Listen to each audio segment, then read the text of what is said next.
Tayo guys ng salmon. So ginisa ko ng bawang ang luya at sili. Next ay sibuyas guys. Yan.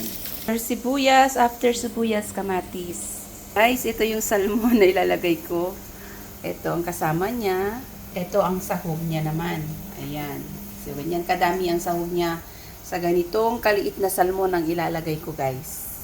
Ayan. At medyo red ng sibuyas, ilagay ko ng kamatis. Ayan, at nakalagay na ang kamatis. Halu-haluin natin konti. At habang nagluluto, laba-laba dami, labango. Naglalaba din ako guys dahil day off ko ngayon. Habang niluluto ko din ang gulay, nagsaing na rin ako guys at patapos na rin, paluto na rin siya.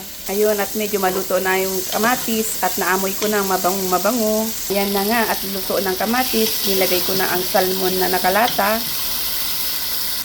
At pagkatapos, sinama ko na rin ang salmon na fresh. Ayan.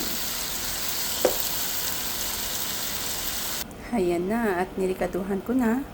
Ilagyan ko na rin ng sabaw. Pag kumulo, saka ko ilalagay ang lady finger at pechay.